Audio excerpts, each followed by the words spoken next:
O sol da tarde derramava seus raios dourados sobre o asfalto quente do aeroporto, como se a própria Mãe Terra estivesse observando cada passo dado naquele chão de concreto. José Caíque da Silva, um homem de idade avançada, com a pele marcada pelo tempo e pelo sol das florestas do Amazonas, caminhava lentamente em direção ao portão de embarque do voo Skylynx 419. Sua figura era humilde, quase invisível para os olhos apressados dos viajantes ao seu redor. Um chapéu de palha desgastado sombreava seus olhos profundos. Um casaco simples, mas limpo, cobria seus ombros curvados, e em sua mão direita, ele segurava uma bengala de madeira entalhada com símbolos que lembravam as histórias de seus antepassados indígenas. Na outra mão, uma bolsa de couro modesta, contendo tudo o que precisava para a viagem. Cada passo era cuidadoso, mas firme, carregando uma dignidade que não se explicava em palavras, mas que ecoava como o som de um tambor cerimonial em uma aldeia distante. Ele não era apenas um passageiro. Ele era José Caíque da Silva, o fundador da Aerovida, a holding que controlava a Skylynx, embora ninguém no aeroporto soubesse disso.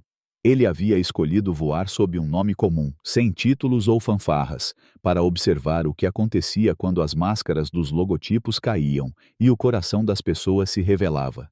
Mas o que ele encontrou naquele voo foi algo que nem mesmo ele, com toda a sua experiência, poderia ignorar.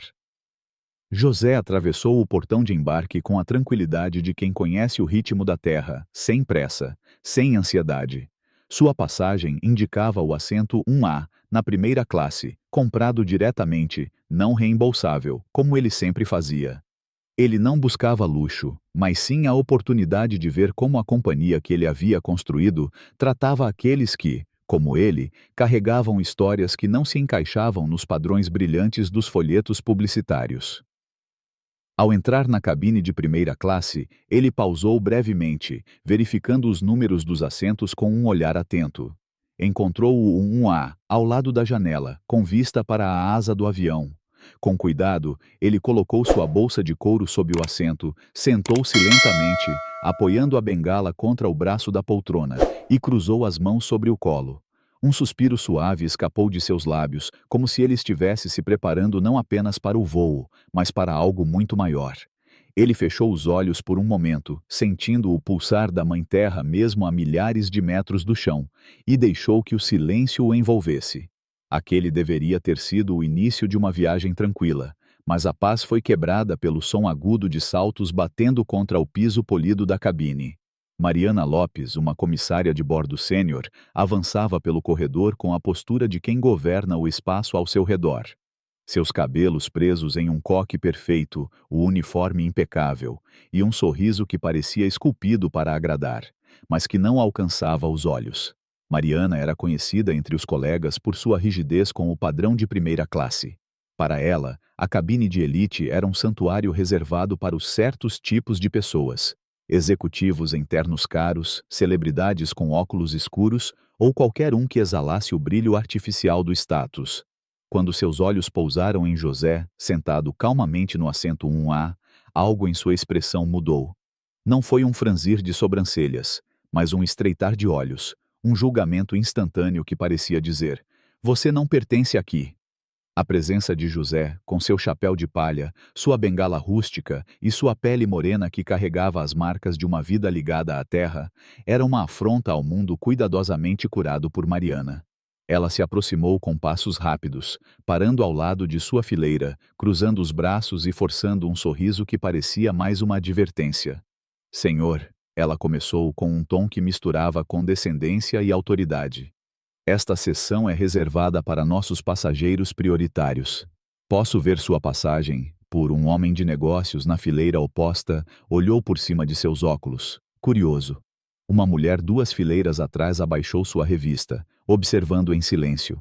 José permaneceu calmo, sua voz suave mas firme. "Minha passagem diz 1A", ele disse apontando para o papel ainda na mão de Mariana. "Comprada diretamente, não reembolsável." Mariana nem pestanejou. "Sim, bem, tivemos uma atualização de última hora para um de nossos clientes executivos. O sistema reorganizou algumas reservas automaticamente. O senhor foi realocado para um assento mais atrás." Ela devolveu a passagem com um gesto que não deixava espaço para discussão, como se estivesse encerrando uma transação trivial. José pegou o papel, segurando-o por um momento antes de olhar nos olhos dela. O sistema mudou meu assento, ele repetiu, como se estivesse tentando compreender a lógica por trás daquelas palavras. Mariana assentiu, já virando as costas. Exatamente, senhor. Se me seguir, eu o acompanharei até seu novo assento. Sem esperar para ver se ele conseguia acompanhar, Mariana começou a caminhar pelo corredor, seus saltos ecoando como batidas de um martelo. José se levantou lentamente, apoiando-se na bengala. Ele pegou sua bolsa de couro, endireitou os ombros e a seguiu, cada passo marcado pelo som suave da madeira contra o chão. Enquanto atravessavam a cabine, o peso do julgamento se instalava no ar. Cabeças se viraram, sussurros começaram a surgir como o farfalhar de folhas em uma floresta inquieta. Ele realmente achou que pertencia ali? Murmurou um homem em um terno caro. Talvez tenha entrado por engano, disse outra passageira, cobrindo a boca com a mão. José não disse nada.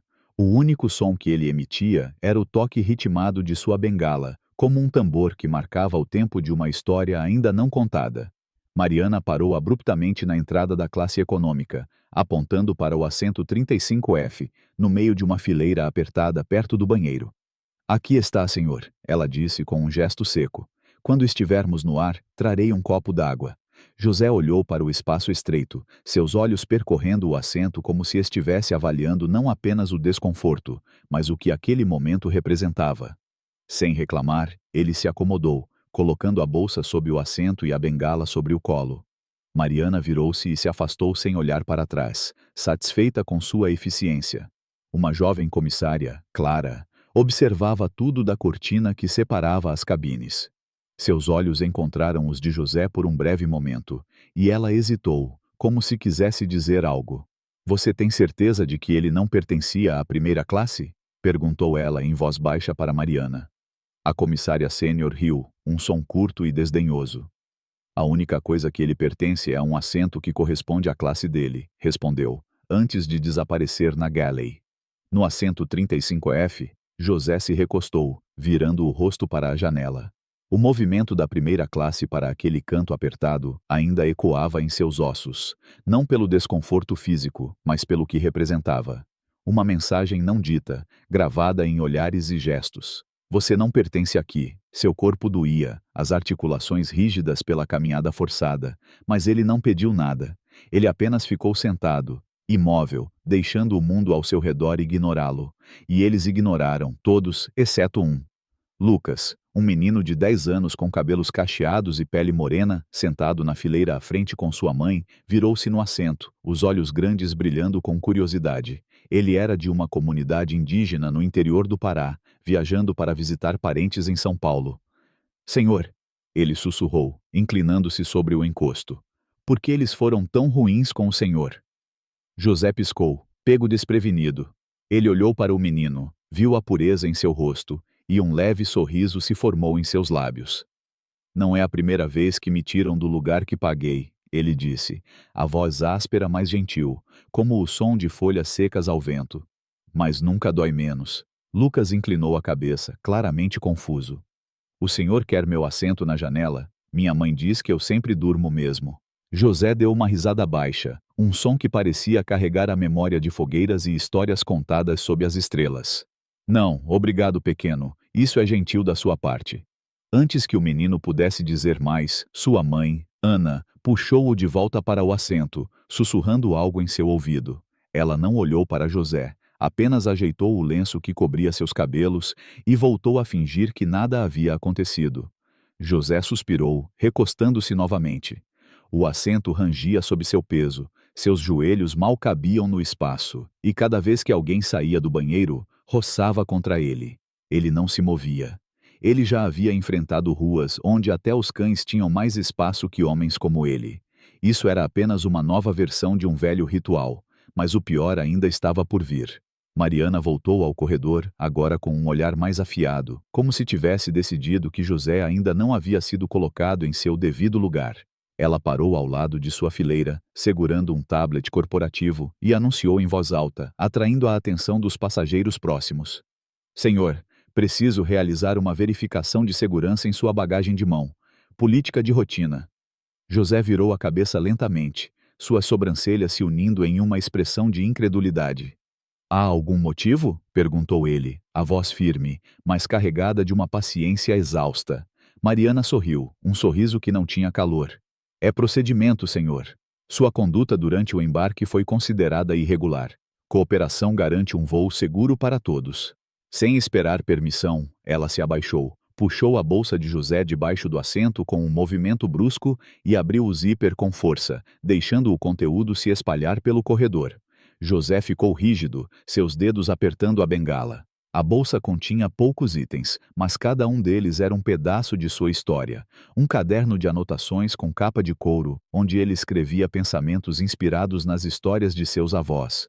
Um par de luvas gastas, usadas em suas viagens pelas florestas do Xingu, e um colar feito de sementes do Amazonas, entalhado com símbolos que representavam a conexão com a Mãe Terra.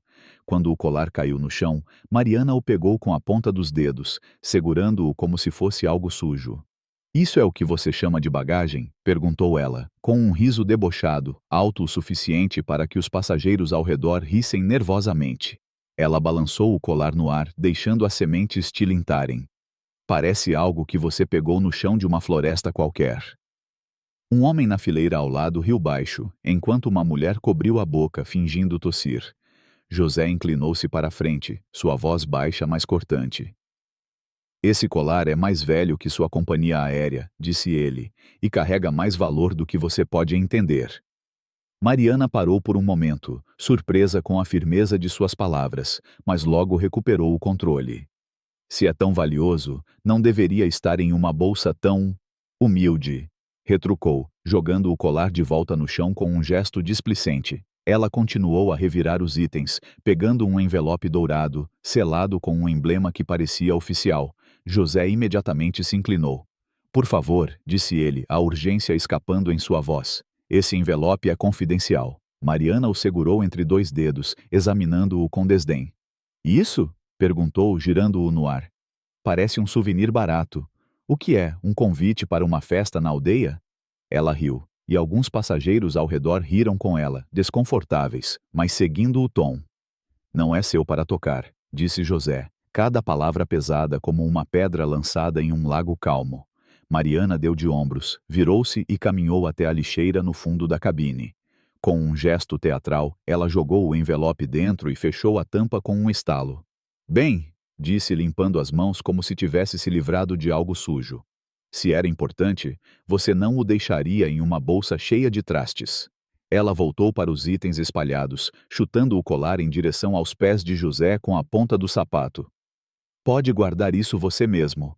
Clara, a jovem comissária, assistia tudo da cortina, sua respiração presa na garganta.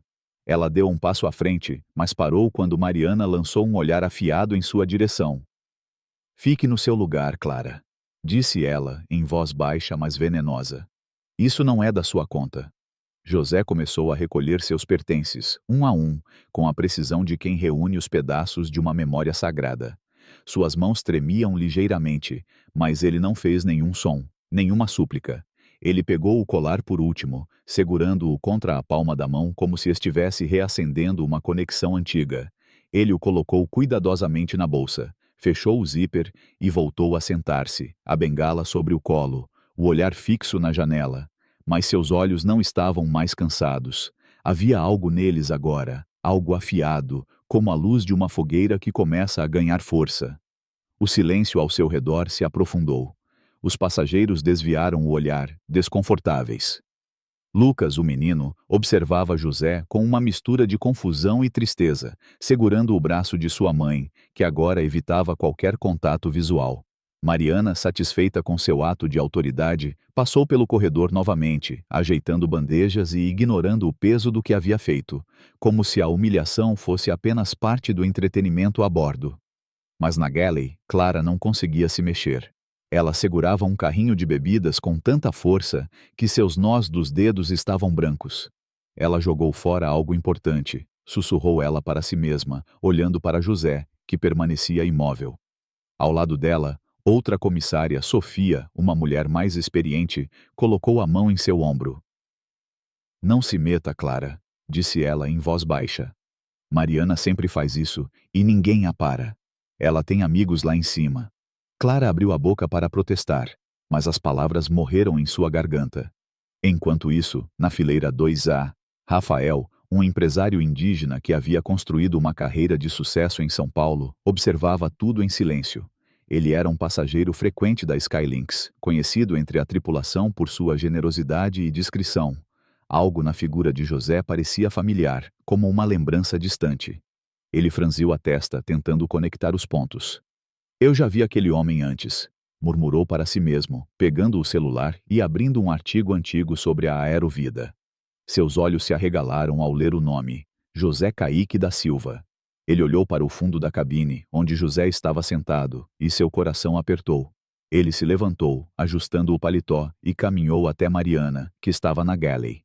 Com licença, disse ele com a voz calma, mas firme. Aquele senhor no fundo. Ele estava no assento dele, não estava? Por que o moveram? Mariana ergueu uma sobrancelha, surpresa com a interrupção. Um problema no sistema, respondeu ela com um sorriso forçado. Acontece às vezes. Ele está no lugar certo agora. Rafael não se convenceu. Ele não parece estar no lugar certo, disse cruzando os braços. E a forma como você lidou com isso não parece profissional. O sorriso de Mariana vacilou por um momento, mas ela se recompôs rapidamente. Senhor, lidamos com centenas de passageiros por dia. Se ele fosse realmente um passageiro de primeira classe, eu saberia o nome dele. Rafael apertou os lábios, sentindo a raiva crescer, mas sabia que não adiantaria discutir ali. Ele voltou ao seu assento, mas não antes de lançar um último olhar para José, prometendo a si mesmo que faria algo. No assento 35AF, José permanecia em silêncio, mas sua mente estava em movimento. Ele não era um homem de raiva. Ele havia aprendido ao longo de décadas que a raiva era como um fogo que queima quem o carrega. Em vez disso, ele escolhia a paciência, a estratégia, como os anciãos de sua aldeia lhe ensinaram. Ele sabia que o colar, agora em suas mãos, era mais do que um objeto. Era um lembrete de quem ele era, de onde vinha e do que ele ainda podia fazer. Ele sabia também que o envelope jogado fora por Mariana não era o único. Ele sempre carregava cópias, uma lição aprendida em anos lidando com aqueles que tentavam apagá-lo. Ele fechou os olhos, deixando o ronco dos motores do avião se misturar com os sons da floresta que ainda ecoavam em sua memória. Ele não precisava falar agora. A verdade, como a semente que brota na terra, sempre encontra seu caminho para a luz. Enquanto o voo seguia, o clima na cabine começou a mudar.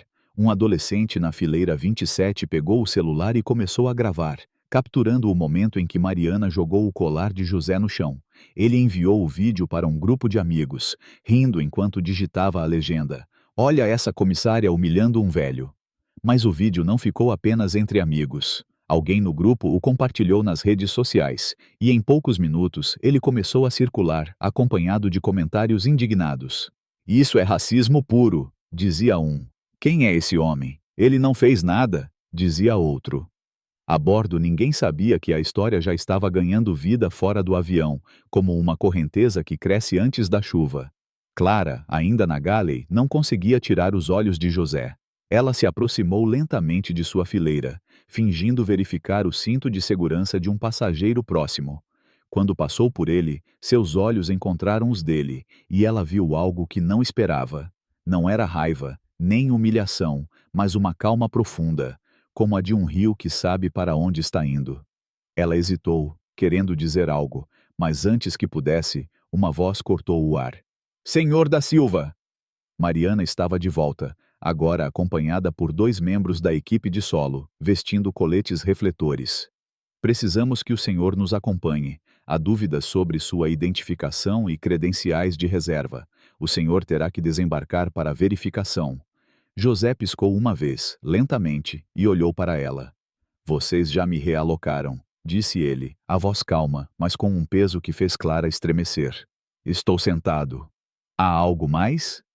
Mariana deu um passo à frente, toda a falsa cortesia agora desaparecida de seu rosto. O senhor nunca foi autorizado a embarcar com uma designação de primeira classe, anunciou ela, alto o suficiente para que todos ao redor ouvissem. Se não cooperar, isso se tornará um problema federal. Os dois homens atrás dela se mexeram, prontos para agir. José permaneceu sentado, seus olhos fixos nos dela. Não estou recusando, disse ele. Apenas peço esclarecimentos antes de ser removido pela segunda vez. Mariana se aproximou, seu rosto a poucos centímetros do dele. O senhor não questiona nossa autoridade, sibilou ela, baixo o suficiente para que só ele ouvisse. Levante-se ou será arrastado. Então, com um aceno rápido, ela ordenou aos homens: escoltem-no. O mais jovem hesitou, olhando para José. Senhora, ele é idoso. Começou, mas Mariana o interrompeu. Agora, ordenou. Relutantemente, eles se moveram, um segurando o cotovelo de José, o outro pegando sua bolsa. Quando tocaram nele, José se encolheu ligeiramente, não por resistência, mas por uma dor antiga que voltou à tona. Sua bengala escorregou de seu colo e caiu no chão com um estrondo. Sua perna direita cedeu, e ele caiu sobre um joelho, reprimindo um gemido. Suspiros ecoaram pela cabine. Meu Deus! Alguém murmurou. Ajudem ele, disse outra voz. José tentou se levantar, mas o ângulo estava errado, e a pressão em seu braço o desequilibrou ainda mais. Mariana não se moveu. Continuem, disse ela friamente. Não temos tempo para dramatizações. Clara avançou, empurrando um passageiro para o lado. Parem! Gritou ela. Vocês estão machucando ele. Mas Mariana virou-se para ela com um olhar cortante. Isso não é sua responsabilidade. Recue, ou eu te denuncio por interferência. Clara congelou, tremendo, enquanto lágrimas de frustração brotavam em seus olhos. Do fundo da cabine, uma voz gritou: Ei, estou gravando isso! Ele não fez nada errado! Era Rafael, agora de pé, segurando o celular no alto. Mariana virou a cabeça rapidamente. Senhor, filmar dentro da cabine durante uma questão de segurança viola a política da companhia. Entregue seu telefone imediatamente. Rafael não cedeu. Você está cometendo um erro, disse ele. Não pode tratar alguém assim. Mariana avançou em sua direção, mas ele recuou o celular. Toque em mim de novo, e eu chamo meu advogado, avisou ele. A expressão de Mariana vacilou por um momento, mas ela rapidamente se recompôs. A segurança o encontrará no portão se continuar obstruindo os procedimentos, disse ela com uma frieza ensaiada, antes de voltar sua atenção para José. Ele agora estava sendo levantado pelos braços, as pernas instáveis, o corpo curvado, a dignidade em farrapos. Os passageiros observavam em silêncio, alguns filmando discretamente, outros fingindo não ver. Clara mordia o lábio, os punhos cerrados ao lado do corpo. Para onde estão levando ele? Perguntou ela, a voz quase um sussurro. Mariana não respondeu. Ela apenas fez um gesto para a frente, e os dois homens guiaram José em direção à saída, cada passo instável, cada respiração mais pesada que a anterior. Não houve pedido de desculpas, nenhuma explicação, apenas protocolo, frio, brutal, eficiente. O corredor se abriu ao redor dele, como a água se afastando de um navio que afunda. Ninguém ofereceu ajuda, não ainda, não até que fosse tarde demais. Quando José alcançou a cortina da primeira classe, sua bengala ainda arrastando no chão, sua voz quebrou o silêncio, suave, quase para si mesmo. Eu não pensei que ainda estávamos aqui. As palavras pairaram no ar, pesadas como uma prece não respondida. Ele foi levado de volta ao assento 35F, onde os homens da equipe de solo o ajudaram a se sentar. Um deles murmurando "Desculpe-se, senhor", antes de se afastar. José não respondeu. Seus olhos, agora brilhando com a umidade do esforço para conter a humilhação, fixaram-se no chão. A bengala foi devolvida a ele, mas agora repousava em seu colo, como algo que havia perdido seu propósito. Ele se sentou, curvado, pressionado contra o encosto, as mãos tremendo ligeiramente enquanto segurava a madeira entalhada, tentando se ancorar. O cheiro de plástico e desinfetante do banheiro invadia o ar, azedo e estéril. Ao redor, os passageiros fingiam normalidade. Um homem de negócios na fileira 27 abaixou os olhos rapidamente quando José olhou em sua direção. O adolescente com fones de ouvido enviou outro vídeo, rindo enquanto digitava. Lucas, o menino, virou-se novamente, mas sua mãe o segurou com firmeza, impedindo-o de falar. José respirou fundo, seus ombros relaxando ligeiramente. Ele não precisava da piedade deles. Ele precisava apenas de tempo. E tempo, ele sabia, era algo que a Mãe Terra sempre dava àqueles que sabiam esperar. O ronco dos motores do avião era um murmúrio constante, mas para a doutora Mariana Albuquerque, sentada no assento apertado da classe econômica, ele não trazia consolo. A humilhação ainda queimava em seu peito, como uma brasa que se recusa a apagar. O olhar frio de Clara Mendes, a mulher que exigira sua remoção da primeira classe, pairava em sua mente como uma sombra insistente. Mariana tentou se concentrar na janela, onde a escuridão da noite engolia as últimas luzes da terra lá embaixo. Ela queria se desconectar, deixar o peso do incidente para trás, mas a sensação de ser reduzida, de ser julgada pela cor de sua pele, era como uma corrente amarrada a seus tornozelos. Em sua mente, ecoavam as palavras de sua avó, Dona Iracema, que sempre dizia: "O rio não para por causa das pedras, Mariana. Ele encontra um caminho." Ela tentou se agarrar a essa sabedoria, mas a dor do preconceito era uma pedra pesada demais. Mariana fechou os olhos, tentando invocar a calma que aprendera nas noites ao redor da fogueira em sua comunidade ribeirinha, onde as histórias dos antepassados eram contadas sob o céu estrelado da Amazônia. Lá, ela aprendera que a cura não era apenas para o corpo, mas também para a alma, e que a força de um curandeiro vinha de sua conexão com a terra, com os outros, com o espírito da vida. Mas ali, a 30.000 pés de altitude, ela se sentia desconectada, flutuando em um vazio onde sua ancestralidade parecia distante. Mariana ajeitou-se no assento, o encosto duro pressionando suas costas. O espaço era tão pequeno que suas pernas mal tinham onde se apoiar. Um contraste cruel com a poltrona espaçosa que deixara na primeira classe. Ela pegou o celular, mais por hábito do que necessidade, e olhou os e-mails do hospital em São Paulo. Mensagens de colegas, atualizações sobre pacientes, pedidos urgentes de sua opinião. O trabalho nunca a deixava, mesmo ali, tão longe de casa. Mas, naquele momento, ela não queria pensar em medicina. Queria apenas silêncio, um momento para respirar sem o peso do mundo sobre ela. O avião balançou levemente, uma turbulência suave que fez os passageiros ao redor murmurarem. Mariana olhou para o lado, onde João, o jovem estudante universitário que notara na primeira classe, estava sentado a algumas fileiras de distância. Ele folheava um livro, mas seus olhos pareciam inquietos, como se ainda estivesse pensando no que testemunhara mais cedo. Perto dele, Dona Lúcia, a idosa de rosto gentil, tricotava em silêncio, os dedos movendo-se com uma precisão quase ritualística.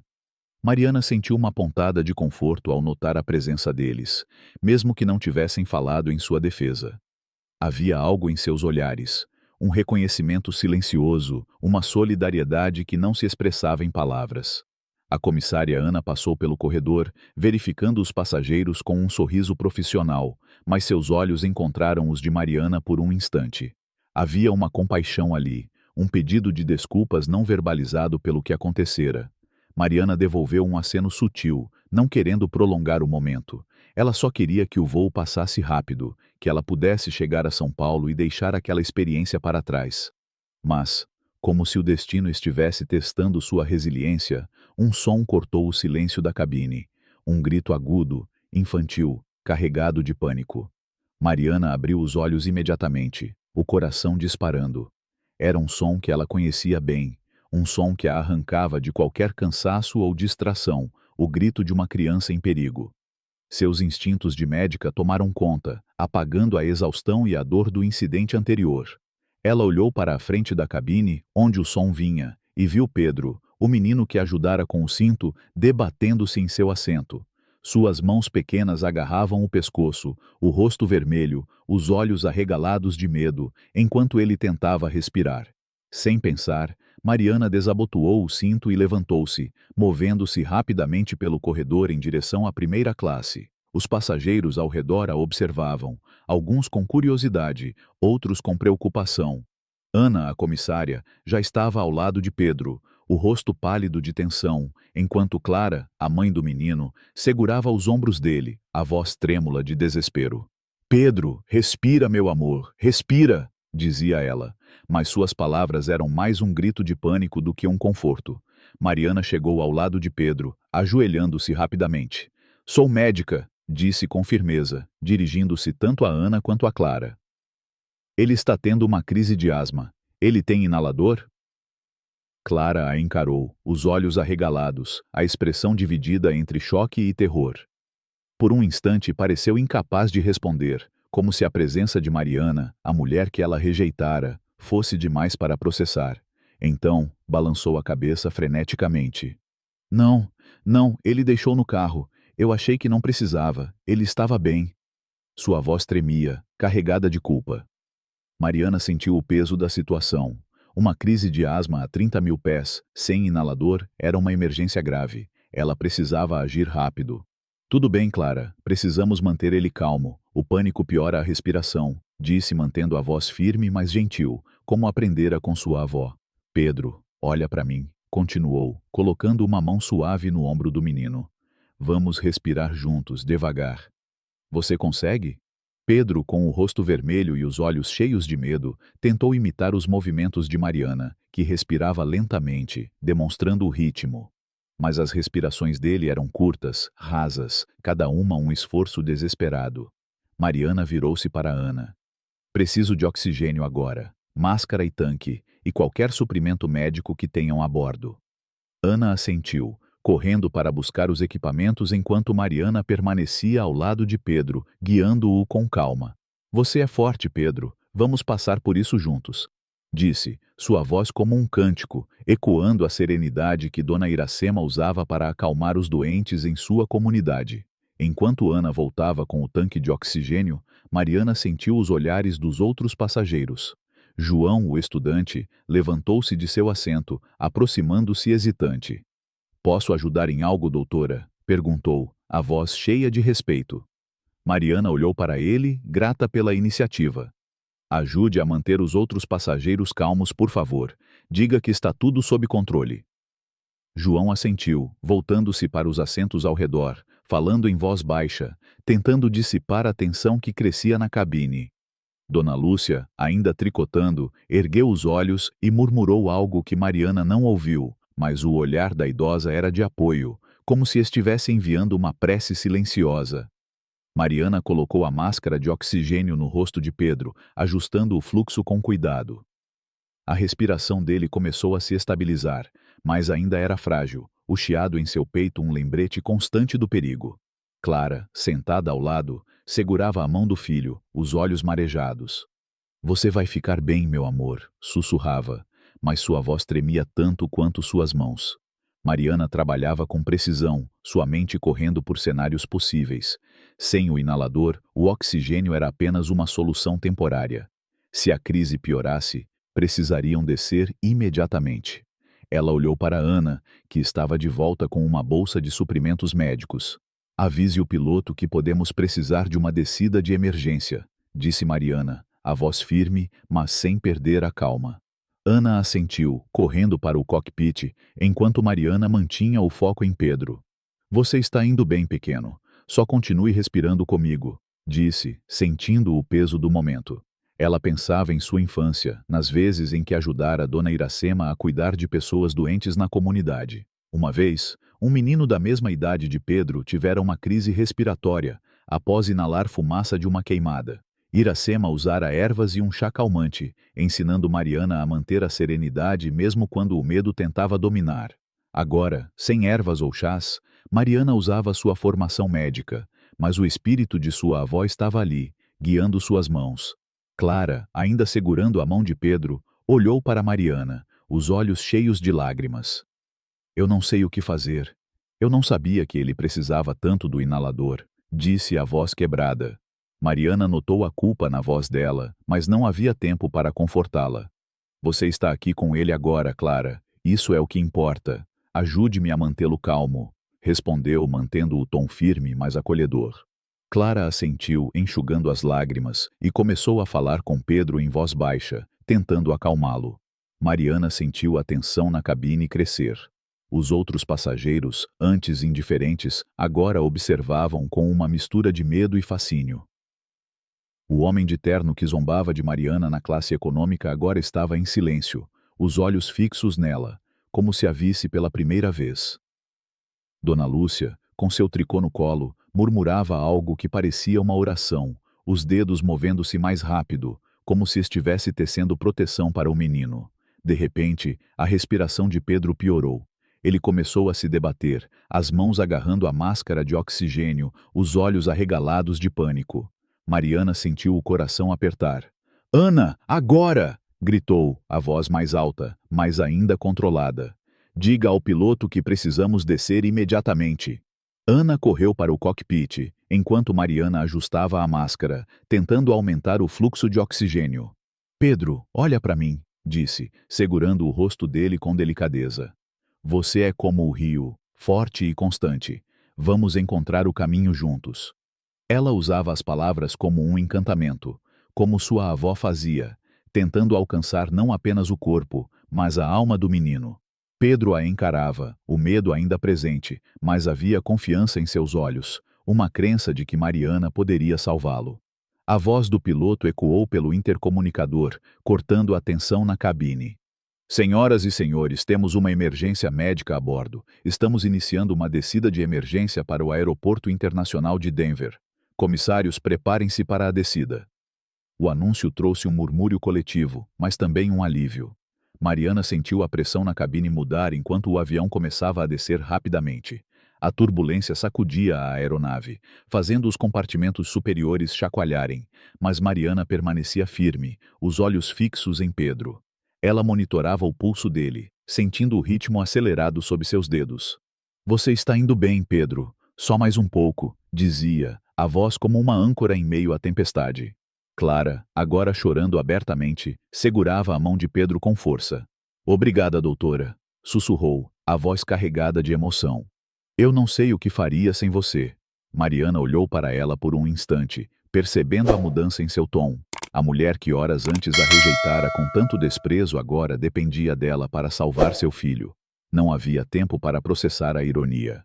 Mariana voltou sua atenção para Pedro, ajustando a máscara enquanto o avião continuava a descer.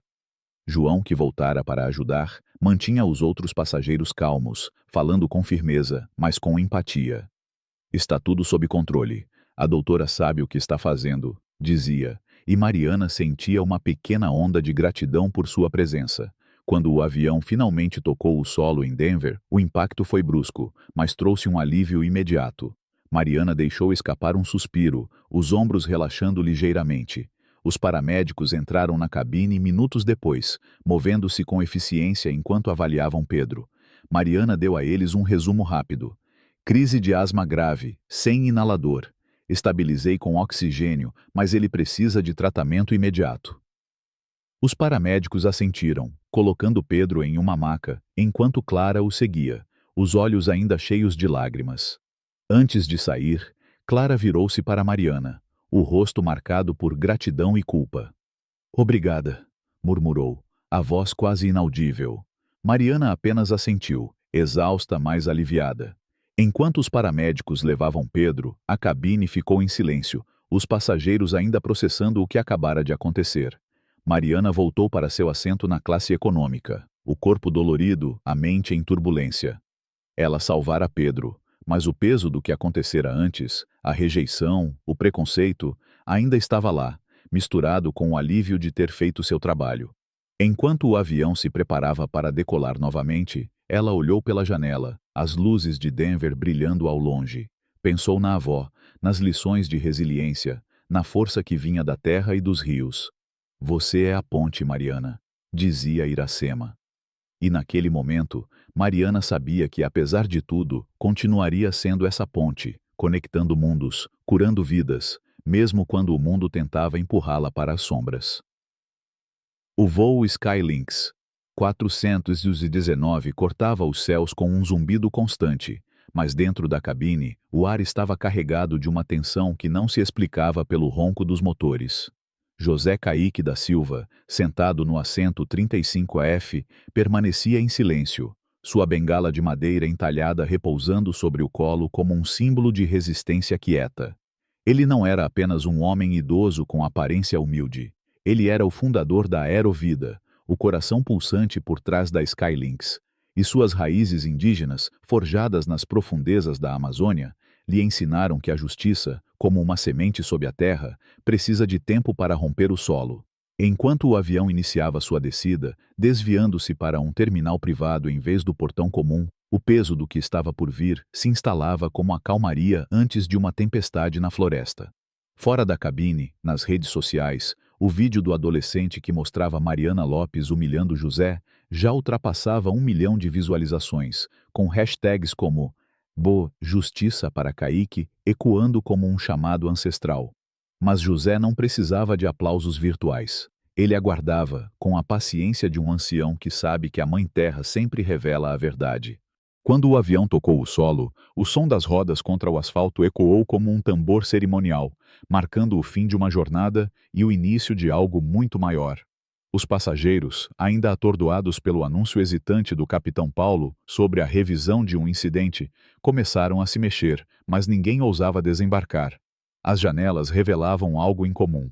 Em vez do portão padrão, o avião foi direcionado a um hangar privado, onde 2 SUVs pretos, um com o selo da Aerovida, aguardavam junto a um veículo de segurança. Ao pé da escada móvel, 3 figuras se destacavam. Uma mulher em um terno azul marinho, com uma identificação de assuntos jurídicos no peito. Um homem de óculos segurando um tablet marcado com conformidade. E, ao fundo, um jornalista com um microfone discreto, acompanhado por uma pequena equipe de filmagem. O murmúrio na cabine cresceu, como o farfalhar de folhas antes de uma ventania. "Por que estamos aqui?", perguntou um passageiro na primeira classe. "Isso não é o terminal normal", sussurrou outro. Dentro da cabine, Mariana Lopes estava colada ao assento da galley, o tablet em suas mãos tremendo com notificações que ela não conseguia ignorar. A última mensagem, em vermelho pulsante, dizia: "Protocolo de desembarque ativado. Escolta de pessoal exigida." Ela tentou tocar a tela, mas o dispositivo estava bloqueado, exibindo apenas um aviso: "Investigação ativa. Todas as interações estão sendo gravadas." Seu rosto, antes tão seguro, agora era uma máscara de pânico. Clara, a jovem comissária, observava da cortina, o coração acelerado. Ao lado dela, Sofia, a comissária experiente, sussurrou: "Eles sabem de tudo, Mariana. Você foi longe demais." Mariana virou-se para ela, os olhos arregalados. "Isso é um engano", gaguejou. "Eu só segui o protocolo." Mas Sofia apenas balançou a cabeça, afastando-se. O interfone estalou novamente, e a voz do copiloto André, agora no comando após a suspensão temporária do capitão Paulo, ecoou pela cabine. "Senhoras e senhores, aqui é seu copiloto. Acabamos de pousar no aeroporto internacional. Por favor, permaneçam sentados até que as instruções sejam dadas." Ele fez uma pausa e então, com um tom mais grave, continuou: "Gostaríamos de aproveitar esta oportunidade para reconhecer a presença de um convidado especial a bordo. Por favor, juntem-se a nós em saudar o senhor José Kaique da Silva, fundador da Aerovida Internacional e principal acionista da Skylynx Airlines." O silêncio que se seguiu foi ensurdecedor, como se o próprio ar tivesse parado de respirar. Cabeças se viraram lentamente para o fundo da cabine, onde José permanecia sentado, os olhos semicerrados, o rosto voltado para a janela. Mariana deixou o tablet cair no chão com um estrondo. Seu rosto perdeu toda a cor, e ela segurou o encosto do assento para não desabar. Clara cobriu a boca com a mão, lágrimas escorrendo enquanto sussurrava para Sofia: "Ele sabia. Ele sabia o tempo todo." Na fileira à frente de José, Lucas, o menino indígena, virou-se, os olhos brilhando de curiosidade. "Senhor, o senhor é importante?" perguntou, a voz pura como um riacho. José abriu os olhos lentamente, um sorriso suave curvando seus lábios. "Não mais importante que você, pequeno", respondeu ele. "Mas sei quem sou." Ana, a mãe de Lucas, olhou para José pela primeira vez, seus olhos cheios de vergonha e respeito. Ela apertou a mão do filho, sem dizer nada. O murmúrio na cabine explodiu em sussurros e exclamações abafadas. "O fundador da Aerovida", disse uma mulher na classe executiva, tirando os fones de ouvido. "Eu achava que ele tinha se aposentado." Um casal idoso na fileira 11 trocou olhares atônitos. "Eu sabia que ele parecia familiar", disse a mulher, apertando o braço do marido. Rafael, na fileira 2A, sorriu discretamente, orgulhoso de ter reconhecido José, mas ciente de que sua intervenção no aplicativo VIP era apenas uma pequena parte do que estava acontecendo. Mariana, agora encolhida na galley, tentou se levantar, mas suas pernas falharam. Ela olhou para o fundo da cabine, onde José permanecia sereno, e pela primeira vez sentiu o peso de suas ações como uma pedra caindo em seu peito. A porta do avião foi aberta, e o membro da segurança do aeroporto entrou, movendo-se diretamente para a galley. Senhorita Lopes, disse ele com voz firme mas calma. A senhorita está sendo escoltada para fora da aeronave conforme a ordem interna 12.7. Por favor, remova sua identificação e me acompanhe. Mariana piscou, congelada. O quê? Isso é um erro! Exclamou, a voz subindo em desespero. O homem de conformidade, agora a bordo, mostrou seu tablet ao copiloto André, que assentiu. Isso é uma aplicação ativa sob autoridade executiva, disse o homem. Não passa pelo RH padrão. A câmera da equipe de imprensa posicionada na escada começou a gravar, capturando cada momento. Mariana, tremendo, despregou seu crachá, suas mãos tão instáveis que ele caiu no chão. Vocês estão filmando isso? Perguntou, a voz falhando. Isso não é protocolo, é humilhação. A mulher de assuntos jurídicos deu um passo à frente, sua expressão impassível. Correção, senhorita Lopes. O que aconteceu nesta cabine às 5 horas foi humilhação. Isso é transparência. Ela estendeu uma prancheta. A senhorita está sob separação administrativa temporária, pendente de investigação. Entregue seu dispositivo corporativo. Mariana, encurralada, colocou o tablet nas mãos da mulher, lançando um olhar desesperado para os passageiros, que agora observavam em silêncio. Ela foi conduzida pela escada, as câmeras capturando cada passo de sua descida, suas lágrimas visíveis mesmo à distância. Clara assistiu da cortina, atordoada, enquanto Sofia sentava-se no assento de salto, a cabeça entre as mãos. Eles vão postar isso, não vão? Sussurrou um passageiro na fileira 27. E postaram. Antes mesmo que o sinal de cinto de segurança fosse desligado, o vídeo do adolescente, agora com legendas em português e inglês, já tinha 1,5 milhão de visualizações. Outro passageiro transmitiu ao vivo a escolta de Mariana, com o título Justiça no Céu. Hashtags como A Justiça para Kaique e Né Respeito. No céu dominavam as redes, com influenciadores, pilotos e até ex-funcionários da Skylinks compartilhando suas próprias histórias de preconceito. José permaneceu em seu assento até que a maioria dos passageiros desembarcasse. Quando finalmente se levantou, a cabine parecia diferente, mais leve, como se o ar tivesse sido purificado por uma cerimônia antiga. Ele caminhou pelo corredor, a bengala marcando cada passo com um som que ecoava como um tambor ritualístico. Clara o encontrou na saída, seus olhos ainda vermelhos. Senhor da Silva, disse ela, a voz tremendo. Eu não sabia. Eu deveria ter feito mais. José olhou para ela, seus olhos gentis, mas firmes. Você me viu, disse ele. Isso é o começo. Ele entregou a ela o desenho de Lucas, agora dobrado cuidadosamente. Guarde isso, é um lembrete de por que fazemos o que fazemos. O céu acima do aeroporto brilhava com o dourado do entardecer, enquanto José descia a escada, a bengala clicando contra o metal. O calor do asfalto subia em ondas, mas o ar ao seu redor parecia fresco, filtrado pela clareza de um propósito cumprido. Na base da escada, uma multidão aguardava sob um dossel branco montado às pressas, com o emblema da Aerovida em destaque. Repórteres executivos corporativos e até trabalhadores do aeroporto, carregadores, faxineiros, jovens comissários, se reuniram atraídos pela notícia que agora corria como um rio descontrolado. Quando José se aproximou do púlpito improvisado, a multidão se abriu, não por ordem, mas por respeito, como uma comunidade diante de um pajé. Ele não era apenas um executivo. Era um símbolo de algo maior, uma voz para aqueles que a Mãe Terra sempre protegeu. Ele ajustou o microfone, seus olhos percorrendo não os jornalistas ou executivos, mas os trabalhadores na retaguarda, aqueles cujas mãos mantinham o aeroporto vivo. Hoje embarquei neste avião sob um nome que ninguém se importou em reconhecer, começou ele, a voz firme como uma árvore enraizada. E isso foi intencional. Não vim para provar algo, vim para ver.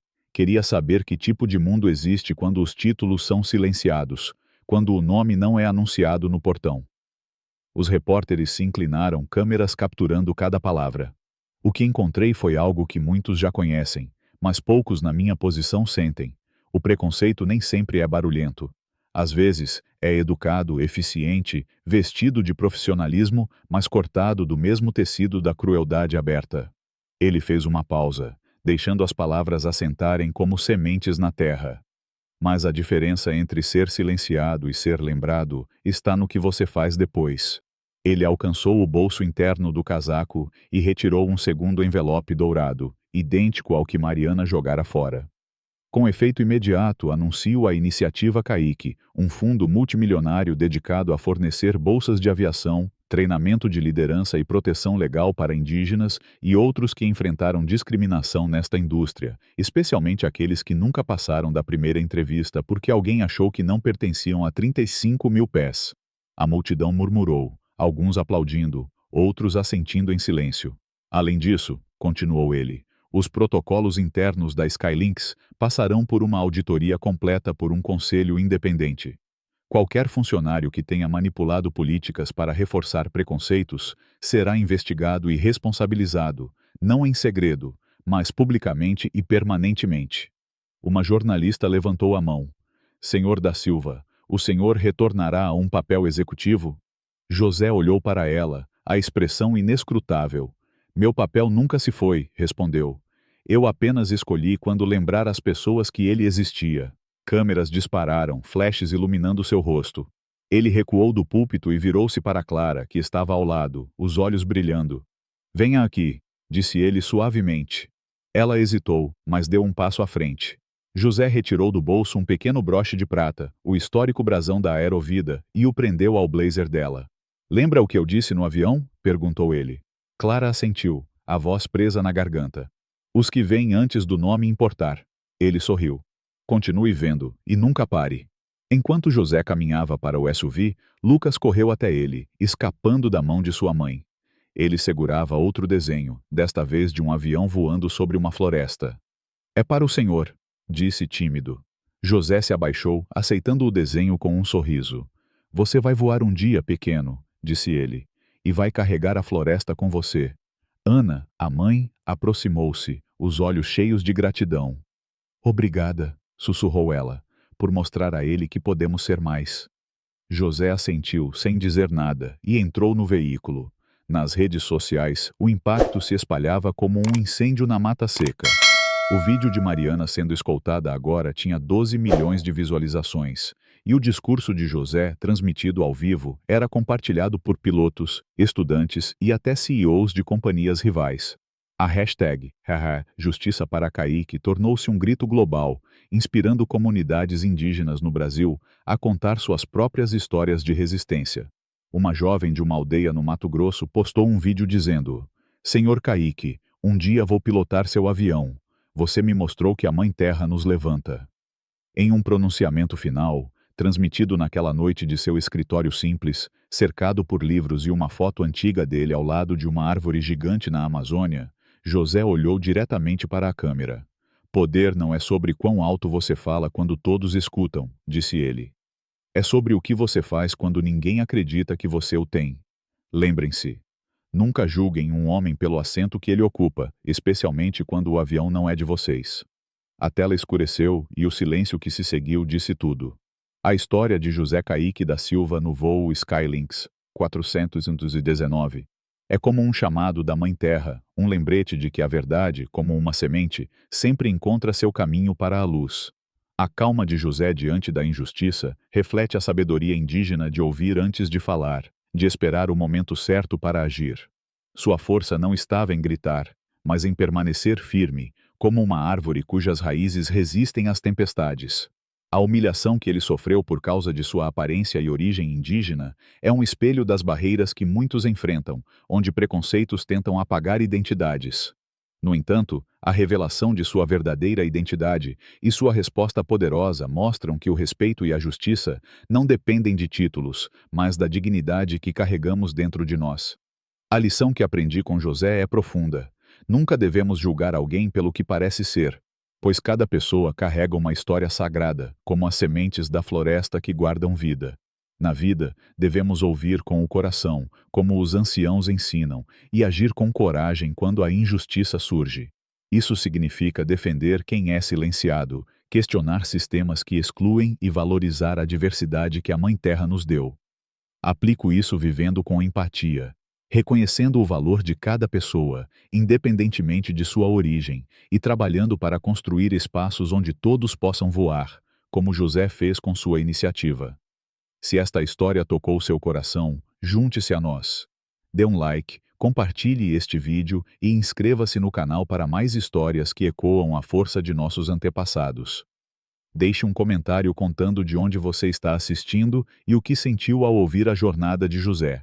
Sua voz é como o vento na floresta, ela carrega mudança. Ative as notificações e venha construir um futuro onde a justiça voe mais alto que qualquer avião.